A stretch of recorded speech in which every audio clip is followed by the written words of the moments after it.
শুধু এই দুই কাজ করলেই জীবনে যা চান তাই পাবেন। গীতায় বলেছেন শ্রীকৃষ্ণ। শ্রীমদ্ভগবত গীতা আসলে দুই বন্ধুর কথোপকথন। এক বিরাট সন্ধিক্ষণের সামনে দাঁড়িয়ে সখা অর্জুনের মনের সংশয় দূর করেছেন শ্রীকৃষ্ণ। জীবনে চলার সঠিক পথ দেখিয়েছেন তিনি। গীতাকে বলা হয় জীবনের শ্রেষ্ঠ দর্শন। প্রতিটি মানুষের জীবনে চলার পথ ঠিক কেমন হওয়া উচিত তার দিশা গীতার মাধ্যমে সবাইকে দেখিয়ে গিয়েছেন শ্রীকৃষ্ণ।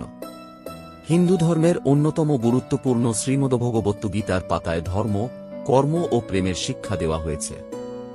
গীতার বাণী শুধু আমাদের জীবদ্দশায় নয়, মৃত্যু পরবর্তী সময়ের জন্য সমান গুরুত্বপূর্ণ। কারণ গীতা শুধু এক জন্মের কথা বলে না, গীতা চিরন্তন আত্মার কথা বলে, যে আত্মার কোনো লয় নেই, ক্ষয় নেই। মহাভারতে কুরুক্ষেত্রের যুদ্ধ শুরুর ঠিক আগে মনের প্রবল সংশয়ের দোলাচলে পড়েন তৃতীয় পাণ্ডব অর্জুন। নিজের আত্মীয়দের বিরুদ্ধে যুদ্ধ করতে পারবেন না বলে অস্ত্র নামিয়ে রাখেন তিনি। সেই সময় তাকে জীবনের স্বরূপ চেনান ও কর্তব্যকর্মের জ্ঞান দেন শ্রীকৃষ্ণ। শ্রীকৃষ্ণ শ্রীমদ্ভগবত গীতায় বলেছেন, হে অর্জুন, মানুষ জীবনে যা চায় তাই অর্জন করতে পারে যদি নিজের লক্ষ্যের কথা শয়নে স্বপনে অবিরাম সে ভাবতে থাকে। নিজের উপর বিশ্বাস রেখে নিজের লক্ষ্যে স্থির থেকে সঠিকভাবে চেষ্টা করলে সাফল্য লাভ করা অবশ্যই যায়। শ্রীমদ্ভগবত গীতা অনুসারে আমাদের সবথেকে বড় অনুপ্রেরণা হল আমাদের চিন্তাভাবনা। তাই বড় কিছু চিন্তা করুন এবং মনকে সবসময় বলুন যে আমি পারব।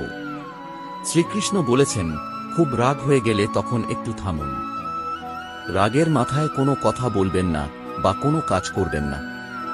ভুল করলে নিজের মাথা নত করে তা মেনে নিন।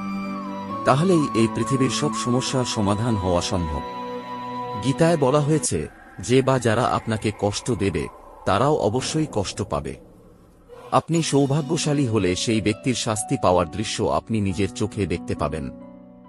গীতায় শ্রীকৃষ্ণ বলেছেন যে যখন কোনো ব্যক্তির প্রয়োজন বদলে যায় তখন তার ব্যবহার ও কথাবার্তাও বদলে যায়। শ্রীকৃষ্ণের বাণী অনুসারে পরিবর্তনই হল এই জগতের একমাত্র সত্য।